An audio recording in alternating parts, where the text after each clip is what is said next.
Welcome to Shanti topic వచ్చేసి ఏంటంటే రంకల్ వల్ల ఒక అమ్మాయి జీవితం అన్నది లైఫ్ అన్నది పోయింది. హస్బెండ్ ముగ్గురు పిల్లల్ని వదిలేసి వెళ్ళిపోయిన అసలు రంకల్ ఎలా వచ్చిందంటే ఈ అమ్మాయి అన్నది ఇంట్లో నా హౌస్ వైఫ్ ఇంట్లో పిల్లలు చూసుకునేది, భర్తను డ్యూటీకి పంపించేది, ఇంట్లో పని చేసుకుని పిల్లలు ఇద్దరు స్కూల్కి పంపించేసి ఆడపిల్లలు మగ పిల్లలు ఇంట్లో వేసుకుని ఇంట్లో పని చేసుకుని టీవీ చూసుకుంటూ ఇలా రన్నింగ్ అయిపోతూ ఉండేది. ఈ అమ్మాయికి ఎవరి నుంచి రాంగ్ కాల్ ఫోన్ కాల్ వచ్చింది. ఫస్ట్ రోజు మాట్లాడి సారీ మీరు రాంగ్ కాల్ చేసామని పెట్టేస్తే అని ఉంటుంది.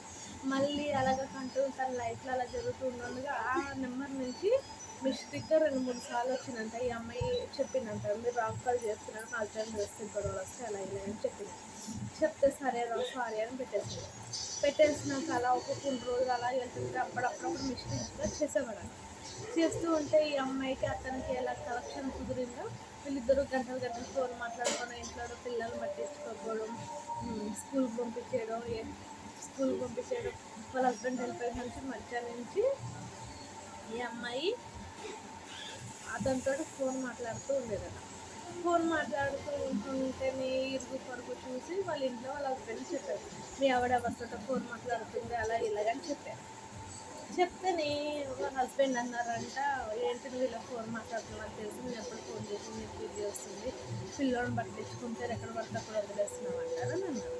అలాగే అమ్మాయి ఒకరోజు ఫోన్ మాట్లాడుతుంటే అబ్బాయికి అన్నది రోడ్డు మీద వదిలేస్తే యాక్సిడెంట్ అయ్యి అబ్బాయికి అన్నది కాలు ఫ్రాక్చర్ అయ్యిందంట. 2 years కాబట్టి ఫ్రాక్చర్ అవుతాయి. కాళ్ళు ఫ్రాక్చర్ అయ్యాక అబ్బాయిని తీసుకొచ్చి హాస్పిటల్ అన్నీ చేస్తారు. అయినా కానీ అమ్మాయి ఫోన్ కాల్స్ తగ్గించారంట. ఆ అమ్మాయి తగ్గిస్తుంది ఫోన్. ఆ అమ్మాయి ఏం చేసేదంటే ఆ అబ్బాయిని పక్కింటలు కప్పు చెప్పేసి వెళ్ళేదంట. వెళ్తే తర్వాత ఏమైనా కొన్ని రోజులకి ఎలా ఫోన్ కాల్ మాట్లాడుకుంటూ ఒకసారి ఫేస్ టు ఫేస్ మాట్లాడుకోవడం అక్కడ అది కాల్ ఖర్చు చేసుకోవడము, వీడియో కాల్ చేసుకోవడం, చాటింగ్ చేయడం ఇవన్నీ రన్నింగ్ అవుతున్నాయి. అంటే వాళ్ళ ఇంట్లో పెద్ద గొడవలకి దారి తీస్తున్నారు. ఆ అబ్బాయి కాలు ఇరిగిపోయిన 3 monthsకి మా ఇంట్లో తెలిసిపోయింది. అలాగే ఇలాగా నువ్వు లేకపోతే నేను ఉండలేను అలాగే ఇలాగ అనేస్తే ఈ అబ్బాయి ఒక మాట ఏమన్నాడంటే, సారీ మధ్యలో చిన్న డిస్టర్బెన్స్ వస్తుండే, ఎందుకంటే ఇప్పుడు 6:30-7 అలా అవుతుంది.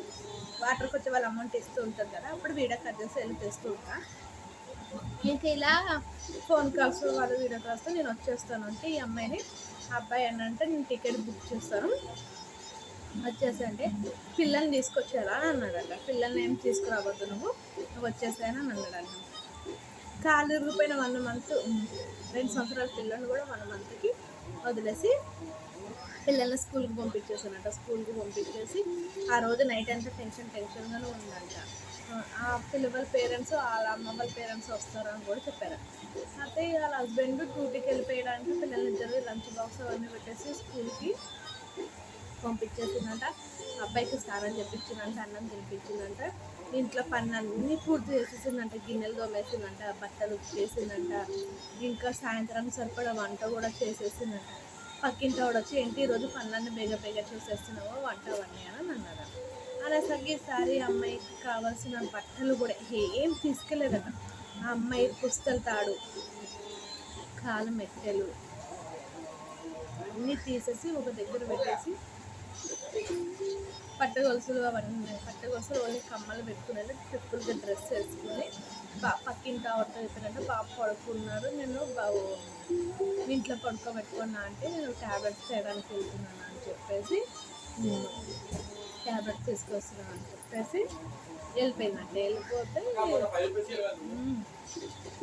ట్యాబ్లెట్స్ తీసుకొస్తున్నానని చెప్పి ఈ అమ్మాయి డ్రెస్ వేసేసుకుని అన్నీ ఇంట్లో పెట్టేసి తాళం వేసి మా అబ్బాయిని మీ ఇంట్లో పడుకోబెట్టుకోవాలంటే తాళం నాకేందుకమ్మా మీ దగ్గర నుంచి అంటే వద్దులే అంటే నేను వెళ్ళొచ్చేస్తానని చెప్పి పక్కింది అంటే తప్పు చెప్పేసి వెళ్ళిందంట. 2 రూమ్లు అంటే ఒక కిచెన్ రూమ్ బెడ్రూమ్లో అబ్బాయిని పడుకోబెట్టేసి వెళ్ళిందంటే కిచెన్ రూమ్కి అంతా బీరువాలకి అంతా తాళాలు వేసేసి అబ్బాయిని ఆ ఇంట్లో పడుకోబెట్టేసి వెళ్ళిందంట.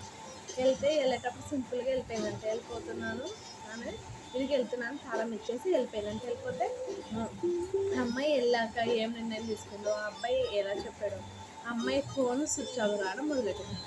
1 అవర్ అవుతున్నట్టు ఇంకా రాలేదంట. 1 అవర్ గంట అవుతుంది, పిల్లోడు ఏడుస్తున్నారు అనేసి పిల్లలు స్కూల్ నుంచి వస్తే కూడా మా పక్కింటి అవ్వ పట్టించుకుని తాళాలు అనేసి అన్నం అవన్నీ వండింది కదా అనేసి పెట్టిందంట.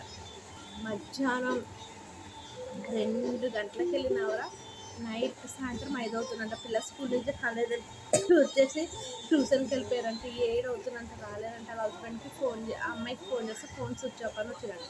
స్విచ్ ఆఫ్ అని వస్తే ఆ అమ్మాయి వాళ్ళ హస్బెండ్ ఫోన్ చేసి ఇలా మీ ఆడ పొద్దున్న మధ్యాహ్నము 2-2:30కి ఇంట్లో ట్యాబ్లెట్స్ తినక వెళ్ళింది బాబు, ఫోన్ స్విచ్ ఆఫ్ వచ్చి పిల్లలు ఇద్దరు పెట్టే బాబుని చూసుకోమని అడిగేదంటే అతను డ్యూటీ నుంచి వచ్చాడంట 6:30కి అలా వస్తే బాబుని ఇంట్లో పడుకోబెట్టి అవన్నీ చేసి ఆ పిల్లలకి అవన్నీ మళ్ళీ స్కూల్ ట్యూషన్ నుంచి వచ్చి పిల్లలకి పెట్టి పడుకోబెడితే ఇంకొస్తలేదంట. ఏం చేయాలో అర్థమవుతుందంట. ఏం చేయాలని అలా మంచి కూర్చొని ఆలోచిస్తూ ఉంటుంటే పిల్లలు అర్థమవుతుంటే పుస్తల తాడు ఒక మేకు ఉంటుంది కదా, మేకుకు తొలగించేసి మెట్టెలు కూడా అక్కడ పెట్టేసి ఒక లెటర్ రాసి పెట్టింది. నీకు నా పిల్లలకి ఎలాంటి సంబంధం లేదు, నేను ప్రేమించి నా అతనితోటి వెళ్ళిపోతున్నానని లెటర్ రాసింది. ఆమె వెళ్ళిపోయినట్టు. వెళ్ళిపోతే ఇతను ఏం చేయాలో తెలియక ఇరుగు పొరుగు వాళ్ళందరూ ఏం చేయాలో తెలియక పోలీస్ కేసులు అవన్నీ పెడదామంటే ఇతనికి ఇంకా వద్దు, కేసులు అంటే ఏమొద్దు అలా ఇలా అనేసి ఇతను నెక్స్ట్ మ్యారేజ్ చేసుకున్నానంటే ఆమె బాగానే చూసుకున్నాక తర్వాత వచ్చేసి ఆమె లైఫ్ అంటారు తర్వాత ఇప్పుడు ఆ అమ్మాయి ఏమైపోయిందో కూడా తెలియదు. ఆ అమ్మాయి ఇంకా ఇప్పుడే బతికిందో సత్తిందో ఏమంటే తెలియదండి. ఈ వీడియో నచ్చితే చిన్న లేదు. ఆ అమ్మాయి రెండో పెళ్లి చేసింది కూడా వాళ్ళ చెల్లె నుంచి వాళ్ళ పేరెంట్స్ చేసేసారు. Okay bye. కాల్స్ ఇవన్నీ చేసిన ఎత్తలేదు అనేసి ఆ పేరెంట్స్ తోటి అంతా చెప్తే వాళ్ళు వచ్చారు. వాళ్ళు వచ్చి ఇంకా పోలీస్ కేసులు అవన్నీ పెడతామంటే పెట్టలేదు. పెట్టకపోతే ఇంకేం చేయాలో అర్థం కాక అందరూ ఆలోచించుకుని ఒక 3 months అలాగైనాక వాళ్ళ చెల్లెనిచ్చి మ్యారేజ్ చేస్తే వాళ్ళ చెల్లి సొంత పిల్లలా చూసుకోవడం మొదలుపెట్టింది. ఆ అమ్మాయి ఏమైందో ఇప్పటికీ జాడలేదు. ఇలా రాంగ్ కాల్స్ వల్ల జీవితం అన్యాయం చేసుకోవద్దు. ఈ వీడియో కనుక నచ్చితే చిన్న లైక్ ఇచ్చేసి కామెంట్ చేయండి, ఓకేనా.